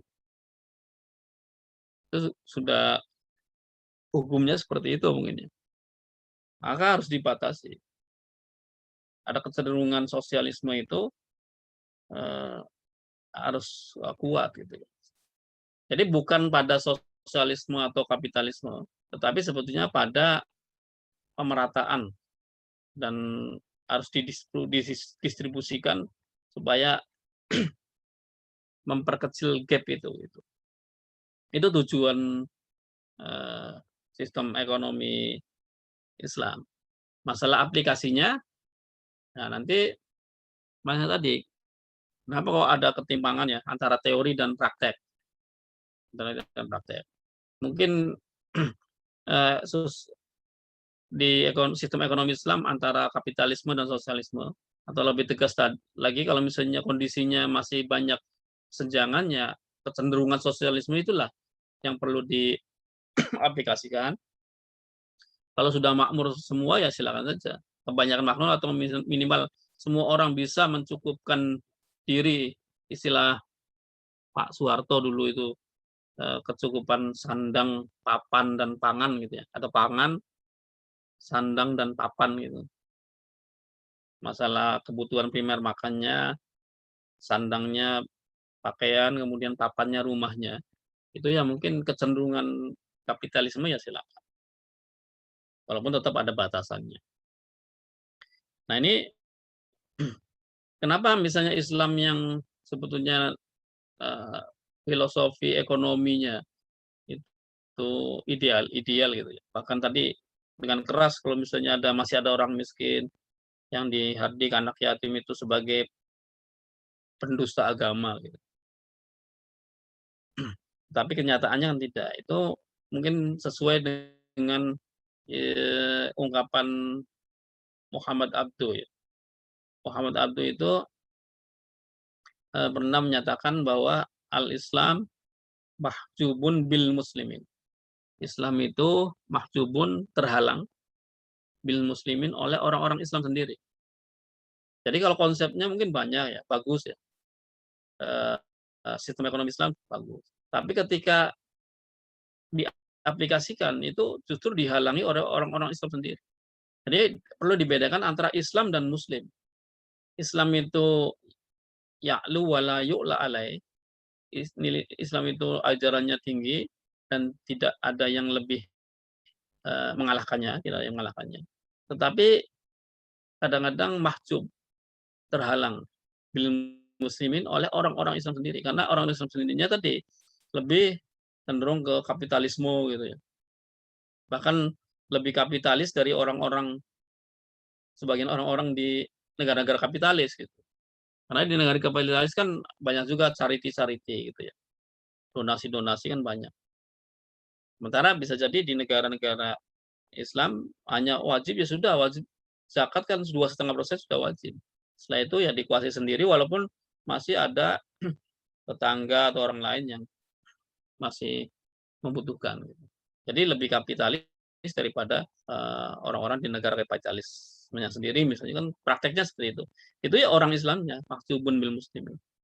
Bahkan lebih ekstrim, Abdul pernah menyatakan bahwa saya itu melihat Islam di Prancis waktu itu. Yang melihat di Prancis, tapi saya tidak melihat orang Islam di sana. Sementara saya melihat orang-orang Islam di Mesir, tapi saya tidak melihat Islam di Mesir. Jadi yang dilihat di Mesir itu hanya orang Islamnya, tapi ajaran Islamnya tidak dilihat karena tidak dipraktekkan. Kecuali dalam masalah ibadah lah gitu. Kalau sosial muamalahnya kok tidak dipraktekkan. Sosial politiknya tidak dipraktekkan. Tapi kalau ibadahnya iya, ibadah waktu sholat gitu ya. Tapi kalau di Prancis menurut Abdul waktu itu saya melihat ajaran Islam di sana, walaupun tidak ada orang-orang Islam. Jadi di Prancis walaupun bukan orang Islam, tapi kan orangnya tertib, teratur, bersih gitu, lingkungannya bersih. Jadi prinsip kebersihan ya, itu kan dipraktekkan oleh orang-orang sana. Sementara di Mesir sendiri kotor, sampah di mana-mana gitu. Itu kan menandakan bahwa ajaran Islam sebenarnya dipraktekkan di sana. Ketertiban berlalu lintas, kerapian gitu, kedisiplinan. Gitu. Tetapi mereka bukan orang Islam. Nah, saya kira sama juga dengan nilai-nilai ekonomi Islam ya. Itu juga sistemnya baik ya. Tadi di antara kapitalisme dan sosialisme, bahkan kalau menurut saya bisa fleksibel, tergantung konteksnya, bisa kadang cenderung, dari kecenderungan itu ya semua ulama kan ada kecenderungan. Walaupun di tengah-tengah pasti ada kecenderungan sosialisme, ada kecenderungan ke kapitalisme, karena bergerak kanan kiri itu tergantung kondisi dan situasinya. Tapi itu sebagai sarana saja. Yang utama itu kan dalam bahasa Al-Qur'annya baldatun thayyibatun wa rabbun ghafur. Negara yang baik, sejahtera gitu. Dan juga Rabbun Ghafur. Tuhan yang Maha Pengampun. Jadi memang agamanya ada di situ, tapi juga baldahnya ya thayyibah gitu. Tapi kalau yang sekarang kan baldah thayyibah kan di negara-negara maju sekarang. Tapi secara religius kan mereka tidak Rabbun Ghafur itu. Makanya kan kemudian secara moral apa.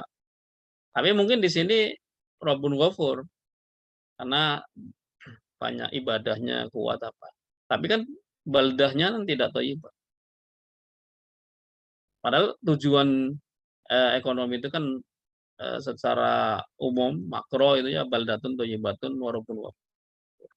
Ada transaksi-transaksi yang nanti ahkamul uqud ya setelah UTS itu.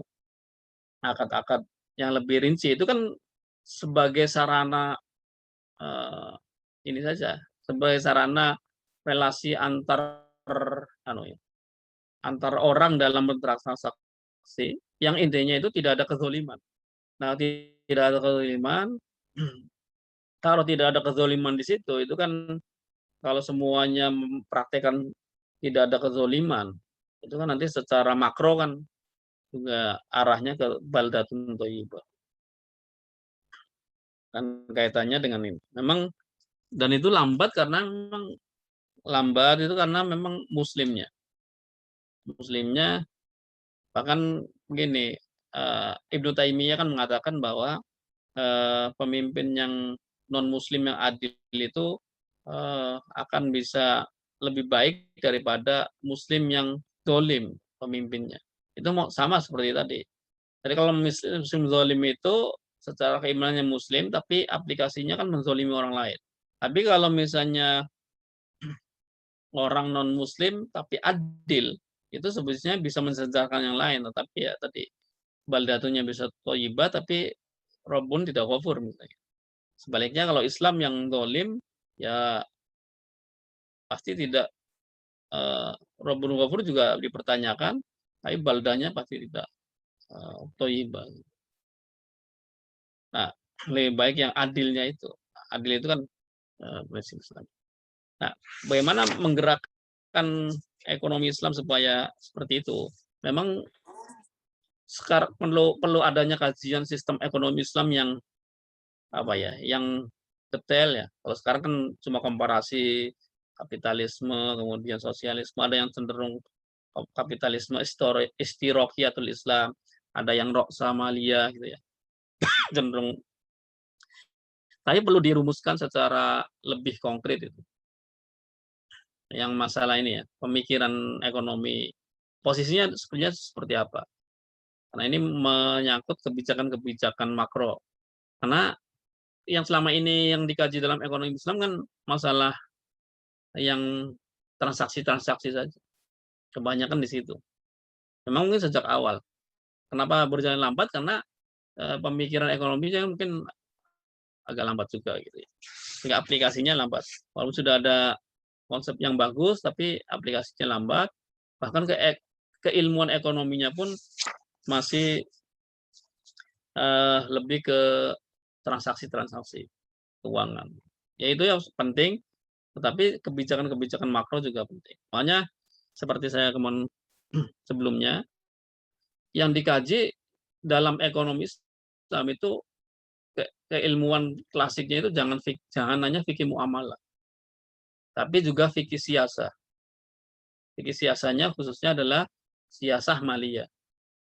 Fikih siasah itu kan fikih politik sebetulnya. Tapi kan siasah ini kan politik keuangannya, ada di sana ada siasah maliyah. Masalah politik keuangan, masalah kebijakan-kebijakan keuangan gitu. Itu seperti apa. Nah, bagaimana pemikiran para ulama dulu dalam formulasi pemikiran tentang kebijakan-kebijakan makroekonomi Islam. Jangan pada hanya transaksi. Tetapi memang perkembangan ekonomi Islam sekarang kan hanya ke fikih muamalah. Padahal fikih siasahnya itu yang kurang dikaji lebih luas ya. Padahal kitab-kitab pemikiran-pemikiran ulama juga dulu itu kan banyak yang brilian juga tentang siasahnya, fikih siasah. Termasuk dalam ekonomi secara makro dan juga mungkin sistem ekonominya seperti apa gitu. Sistem ekonominya yang lebih detail seperti apa sistem ekonomi Islamnya. Itu perlu diperbanyak kajiannya. Kemudian terakhir ini karena waktunya tadi Mbak kita menyinggung invisible hand juga ya.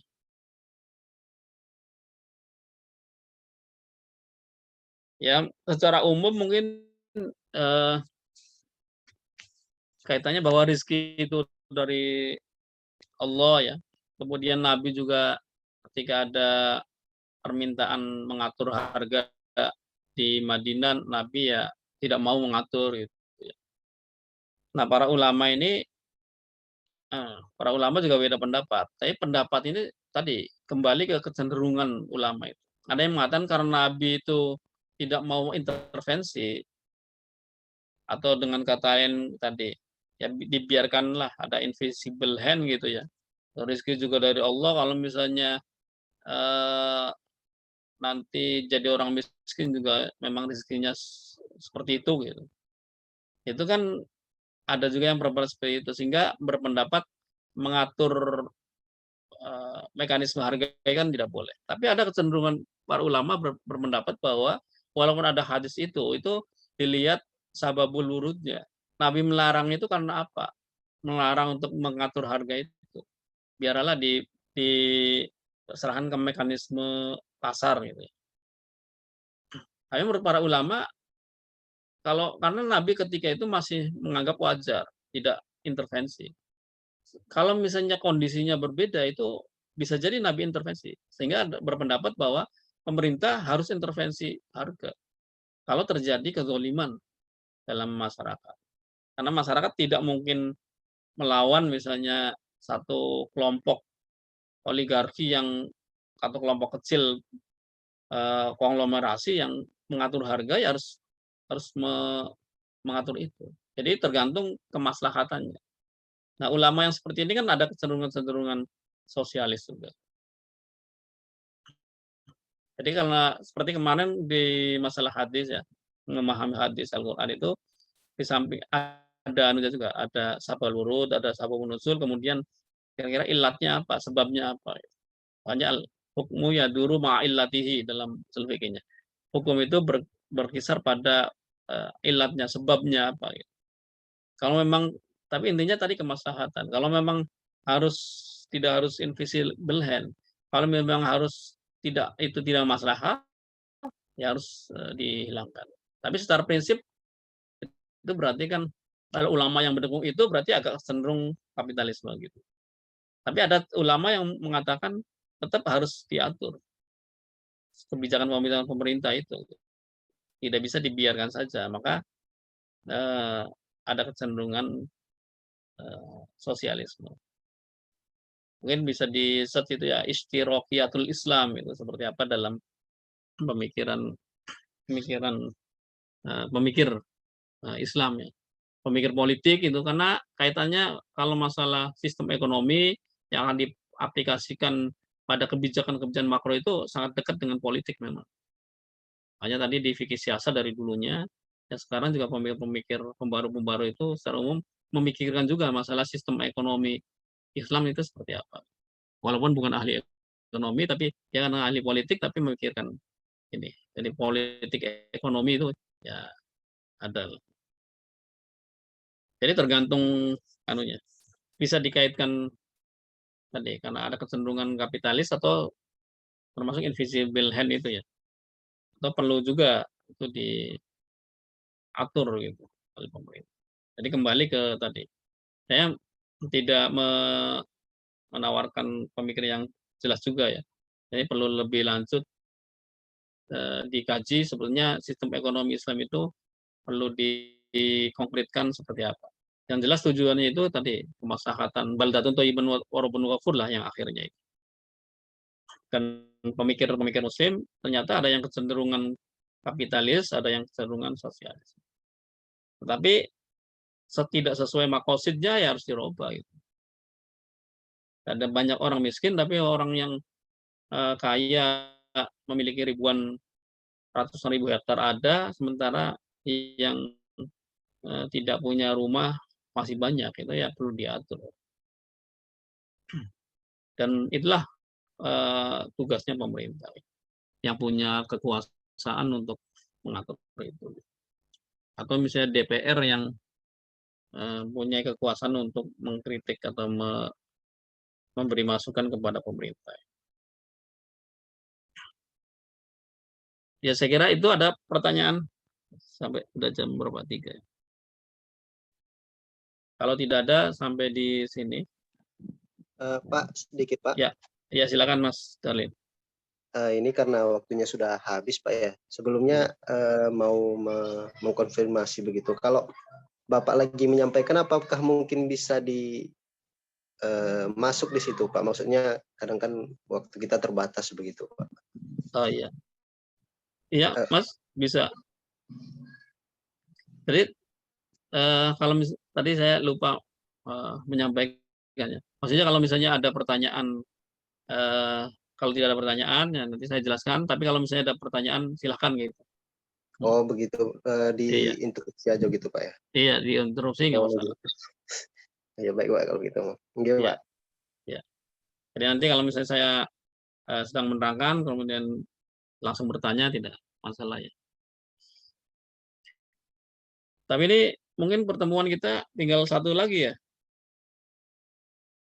Setelah itu nanti UTS, setelah UTS nanti ingin ketemu dengan Pak Dr. Haji Fuad Zain.